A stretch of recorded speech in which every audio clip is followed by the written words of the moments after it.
ज्ञानवापी मस्जिद के सर्वे का आज दूसरा दिन। पहले दिन के सर्वे में 50% काम पूरा हुआ। आज तहखाने के ऊपर किया जा सकता है सर्वे, वीडियोग्राफी और फोटोग्राफी की जाएगी। कल मस्जिद के तहखाने का हुआ सर्वे, वीडियोग्राफी के साथ जरूरी चीजों की फोटोग्राफी भी की गई। हिंदू पक्ष ने सर्वे में साक्ष्य मिलने का दावा किया। हमारी उम्मीदों के मुताबिक साक्ष्य मिले हैं। हिंदू पक्ष के उल्टे मुस्लिम पक्ष का दावा, सर्वे में कोई साक्ष्य नहीं मिला है। 17 मई को अदालत में पेश की जाएगी सर्वे की रिपोर्ट। वाराणसी के सिविल जज ने जारी किया है आदेश। ज्ञानवापी मस्जिद में सर्वे पर रोक लगाने की याचिका की लिस्टिंग जस्टिस चंद्रचूड़ की अध्यक्षता वाली बेंच में होगी सुनवाई। ज्ञानवापी के सर्वे में असदुद्दीन ओवैसी का बयान, कहा कि ज्ञानवापी मस्जिद थी और रहेगी। 1991 के कानून का उल्लंघन हो रहा है। असदुद्दीन ओवैसी ने राजनीतिक दलों पर मुस्लिमों को डराने का आरोप लगाया। एसपी बीएसपी की खामोशी पर सवाल भी उठाया। यूपी के अलीगढ़ की जामा मस्जिद को लेकर बड़ा विवाद। आरटीआई में खुलासे के बाद मस्जिद ढहाने की उठी मांग। आरटीआई एक्टिविस्ट ने की है सरकारी जमीन पर निर्माण की डीएम से शिकायत। अलीगढ़ की जामा मस्जिद को लेकर सियासत, बीजेपी और समाजवादी पार्टी आई आमने सामने। बीजेपी ने कहा कि मस्जिद अवैध है, टूटना चाहिए। आरटीआई के जवाब से हुआ खुलासा। नगर आयुक्त ने कहा कि किसी भी धार्मिक स्थल के खिलाफ नहीं होगा एक्शन। अलीगढ़ नगर निगम ने कहा कि ऐतिहासिक धरोहर। जम्मू के कटरा में बस हादसे पर बड़ा खुलासा। आतंकी संगठन ने ली हमले की जिम्मेदारी। एनआईए ने जांच के दौरान टेरर अटैक का जताया था अंदेशा। एनआईए और पुलिस ने एफएसएल जांच के लिए सैंपल लिया है। बम या आईडी की सभी पुष्टि नहीं की गई है। एफएसएल रिपोर्ट का इंतजार किया जा रहा है। मराठी अभिनेत्री केतकी चितले को ठाणे पुलिस ने गिरफ्तार किया। शरद पवार के खिलाफ की थी आपत्तिजनक पोस्ट। महाराष्ट्र पुलिस का बयान है, नासिक से 23 साल के फार्मेसी के छात्र को गिरफ्तार किया गया। शरद पवार के खिलाफ लिखी थी आपत्तिजनक पोस्ट।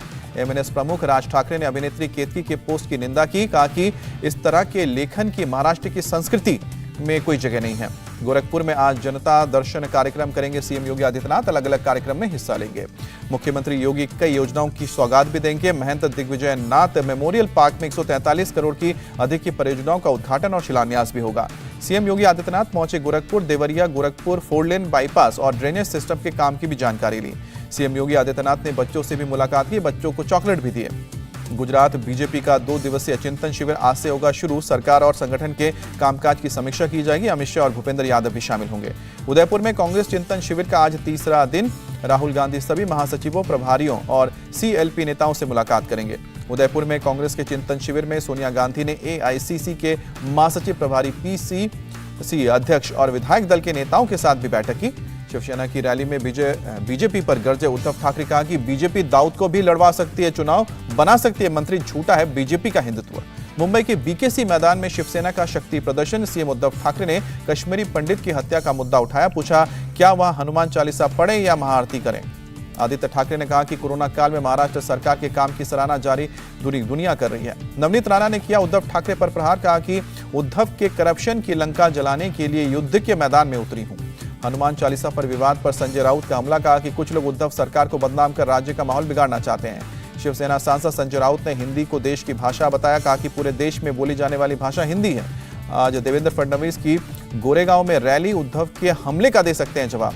नवनीत और रवि राणा आज दिल्ली में करेंगे प्रेस कॉन्फ्रेंस। सुबह 10:30 बजे मीडिया से होंगे मुखातिब। त्रिपुरा में आज से मानिक शाह सरकार का आगाज होगा। विप्लव देव की जगह मानिक शाह नए मंत्रियों के साथ मुख्यमंत्री के रूप में शपथ भी लेंगे। सुबह 11:30 बजे राजभवन में समारोह है। सीएम पद से इस्तीफा देने के बाद विप्लव देव का बयान, पार्टी चाहती है कि मैं संगठन को मजबूत करने के लिए काम करूं। दिल्ली के मुंडका अग्निकांड में मारे गए 27 में से 8 की पहचान करने के लिए आ रहे हैं लोग। मुंडका हादसे में लोगों के लिए देवदूत बना। सड़क से जा रहा क्रेन ऑपरेटर, क्रेन की मदद से 50 से ज्यादा लोगों को जिंदा निकाला गया। दिल्ली के नरेला इलाके में प्लास्टिक की एक फैक्ट्री में लगी भीषण आग पर काबू पाने के बाद सुबह दोबारा भड़की आग। फैक्ट्री में प्लास्टिक का दाना बनाने का होता था काम। प्लास्टिक होने की वजह से आग तेजी से फैली है। दिल्ली के नरेला की फैक्ट्री में आग लगने पर काबू पाने की कोशिश में लगातार फायर ब्रिगेड को मशक्कत करनी पड़ी। सुबह से दमकल की 10 गाड़ी आग बुझाने में जुटी। अमृतसर के मेडिकल कॉलेज में भीषण आग लगी। एक्सरे यूनिट में धमाके के बाद भड़की आग। हॉस्पिटल के वार्ड में भरा धुआं। अस्पताल से 650 मरीजों को रेस्क्यू किया गया। सभी को सुरक्षित जगह तक पहुंचाया गया। जम्मू कश्मीर के उधमपुर में जंगलों में लगी भीषण आग। बड़े पैमाने पर जंगलों को नुकसान पहुंच रहा है। मध्य प्रदेश के गुना में 3 पुलिस वालों की हत्या में शामिल 2 आरोपी गिरफ्तार। अब तक 2 आरोपी ढेर। गुना में पुलिसकर्मियों की हत्या के आरोपी पर एक्शन। जिला प्रशासन ने आरोपियों के घर पर चलाया बुलडोजर। दिल्ली के साकेत में इनकाउंटर। रोहित चौधरी गैंग का शार्प शूटर सुनील राज गिरफ्तार। एशियाई बाजार के पास हुई मुठभेड़। सुनील को देख पुलिस ने रुकने को कहा, जिसके बाद बदमाश ने पुलिस वालों पर फायरिंग कर दी। पुलिस की जवाबी फायरिंग में बदमाश सुनील के पैर में गोली लगी। घायल बदमाश के पास से एक सेमी ऑटोमेटिक पिस्टल और 3 जिंदा कारतूस भी बरामद हुए हैं। बदमाश सुनील पर पहले से कई आपराधिक मामले दर्ज हैं।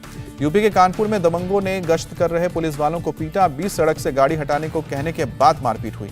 पुणे में बीजेपी नेता की पिटाई, एनसीपी के कार्यकर्ताओं ने मारा थप्पड़। श्रीनगर में राहुल भट्ट के समर्थन में प्रोटेस्ट, कश्मीरी पंडितों ने निकाला कैंडल मार्च। छत्तीसगढ़ के बस्तर में चंद्रामेटा इलाके में जिला प्रशासन ने लगाया शिविर, पहली बार पहुंची प्रशासन की टीम, लोगों की समस्याओं का निपटारा किया गया। उत्तराखंड के नैनीताल में सीएम पुष्कर सिंह धामी संवाद कार्यक्रम में शामिल हुए। कार्यक्रम में उत्तराखंड के सभी वर्गों के लोगों ने हिस्सा लिया। राज्य में बजट से पहले विकास को लेकर चर्चा की गई, लोगों ने बजट को देखते हुए अपने अपने सुझाव भी दिए। हिमाचल प्रदेश के धर्मशाला में योग महोत्सव 2022 का आयोजन, केंद्रीय मंत्री अनुराग ठाकुर शामिल हुए। लाल किले के सामने लगा योग शिविर, दिल्ली पुलिस मध्य क्षेत्र ने किया आयोजन, लोगों को सिखाए गए काम के साथ करने वाले योग। असम पुलिस के रेनबो कार्यक्रम में कलाकारों ने प्रदर्शन किया, पुलिस के जवानों ने बाधा सभा, जवानों ने गाने भी गाए।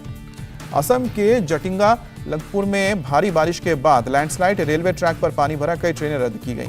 दिल्ली में सीएनजी की कीमत 2 रुपए प्रति किलो बढ़कर अब 73 रुपए 61 पैसे हो गई है। नई कीमत आज से लागू होंगी। दिल्ली के एक होटल में कैंसर पर सेमिनार का आयोजन BCPBF कैंसर फाउंडेशन ने आयोजन किया और देश के बड़े कैंसर डॉक्टर, फार्मा कंपनी और एनजीओ ने इसमें हिस्सा लिया। कैंसर जैसी बीमारी को अफोर्डेबल बनाने का पर मंथन किया गया। डॉक्टर दिनेश ने कहा कि आयुष्मान भारत के तहत कई मरीजों का मुफ्त इलाज भी किया गया है। पंजाब कांग्रेस को बड़ा झटका, वरिष्ठ नेता सुनील जाखड़ ने पार्टी छोड़ी, कहा कि पार्टी से अब मेरा कोई संबंध नहीं। बीजेपी के राष्ट्रीय अध्यक्ष जेपी नड्डा का लुधियाना में रोड शो, नड्डा ने ई-रिक्शा की भी सवारी की। जेपी नड्डा ने लुधियाना में कांग्रेस पर निशाना साधा, कहा कि विधानसभा में कांग्रेस 389 सीट पर चुनाव लड़ी है और 387 सीटों पर जमानत जब्त हो गई। बीजेपी अध्यक्ष जेपी नड्डा पहुंचे दिल्ली, लुधियाना से ट्रेन से दिल्ली पहुंचे जेपी नड्डा। धर्मशाला में केंद्रीय मंत्री अनुराग ठाकुर ने पंजाब दंगों पर सवाल उठाया, कहा कि क्या पंजाब में अशांति देश के हित में है। तेलंगाना दौरे पर गृह मंत्री अमित शाह केंद्रीय फोरेंसिक विज्ञान प्रयोगशाला, साइबर फोरेंसिक प्रयोगशाला का उद्घाटन किया। देश की अर्थव्यवस्था के रफ्तार को कांग्रेस नेता पी चिदंबरम ने चिंताजनक बताया, कहा कि यही इस सरकार की पहचान है। लखनऊ में बोले रक्षा मंत्री राजनाथ सिंह, कहा कि किसानों की हर संभव मदद कर रही है सरकार, अर्थव्यवस्था में कर रहा है बदलाव। बंगाल बीजेपी के नेता शुभेंदु अधिकारी की पीएम मोदी से मांग, बंगाल में मनरेगा और पीएम आवास योजना में नियमों के पालन और पारदर्शिता के लिए निर्देश दें।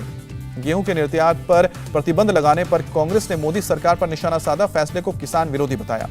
सीजीआई रमन्ना का बयान, समय पर न्याय मिलना स्वास्थ्य लोकतंत्र की पहचान है, समय पर न्याय नहीं मिलने से अराजकता बढ़ती है। Army chief general Manoj Pande का लद्दाख दौरा, फ्रंटलाइन पर सेना की तैयारियों का जायजा लिया। जम्मू कश्मीर के बारामूला, कुपवाड़ा, पुलवामा और शोपियान में एनआईए की छापेमारी, 2 लोग गिरफ्तार। रूस यूक्रेन युद्ध की वजह से स्पुतनिक लाइट वैक्सीन की नहीं हुई है बिक्री, बेंगलुरु की कंपनी स्टेलिस बायोफार्मा ने पीएम मोदी से मांगी मदद। देश में पिछले 24 घंटे में कोरोना के 2858 नए पॉजिटिव केस सामने आए हैं, 11 मरीजों ने दम तोड़ा, अभी तक 18,000 से ज्यादा एक्टिव केस हैं। ओडिशा में कोरोना के बाद 30% बच्चे नहीं लौटे स्कूल, शिक्षकों को बच्चों से संपर्क करने के लिए भेजा जा सकता है।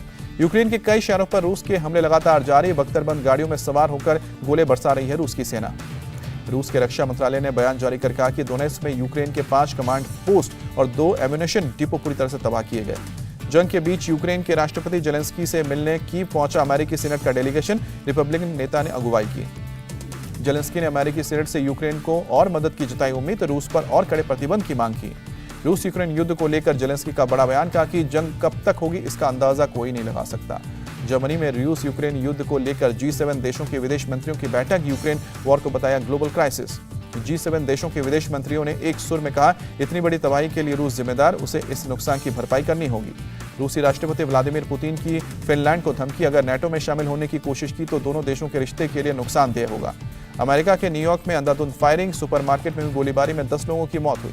पुलिस ने बंदूकधारी को हिरासत में लिया, न्यूयॉर्क के बफेलो इलाके में ट्रॉफ फ्रेंडली मार्केट। अमेरिका के मिल्वॉकी शहर में गोलीबारी की वारदात, 20 लोग जख्मी। शेख मोहम्मद बिन जायद अल नाहन चुने गए यूएई के नए राष्ट्रपति, पीएम मोदी ने ट्वीट करके बधाई दी। श्रीलंका में दिनों दिन बदतर से बदतर होते जा रहे हालात, दुकानों के बाहर जरूरी सामान के लिए लोगों की लंबी कतार। श्रीलंका में स्लेव आइलैंड के पास लोगों का प्रदर्शन, महीनों से नहीं मिल रही है कुकिंग गैस। चीन के कई प्रांतों में बाढ़ से हालात खराब, घरों से लेकर सुपरमार्केट तक पानी घुसा। बाढ़ प्रभावित इलाकों में युद्धस्तर पर रेस्क्यू ऑपरेशन, लोगों को सुरक्षित जगहों तक पहुंचाया जा रहा है। चीन के प्योंगयांग लेक में प्रवासी पक्षियों का आना शुरू, पक्षियों के लिए किसी स्वर्ग से कम नहीं है चीन। आईपीएल में कोलकाता नाइट राइडर्स ने सनराइजर्स हैदराबाद को एक तरफा मुकाबले में हराया, 54 रन से शिकस्त। कोलकाता ने लिया था 178 रन का टारगेट, हैदराबाद की टीम 123 पर ढेर। कोलकाता की ओर से आंद्रे रसल के ऑलराउंडर प्रदर्शन, 28 गेंदों में 49 रन की नाबाद पारी और 3 विकेट भी लिए। रसल को शानदार प्रदर्शन के लिए प्लेयर ऑफ द मैच चुना गया। हैदराबाद की लगातार 5वीं हार, कोलकाता प्लेऑफ की दौड़ में बरकरार। आईपीएल में आज 2 मुकाबले, पहला मुकाबला चेन्नई गुजरात के बीच दोपहर 3:30 बजे मैच। नहीं रहे ऑस्ट्रेलिया के पूर्व दिग्गज क्रिकेटर एंड्रयू साइमंड, सड़क हादसे में जान गई। इंडिया टीवी हर वक्त हर जगह डाउनलोड करने के लिए सर्च करें India TV news Google play store या ऐप स्टोर पर।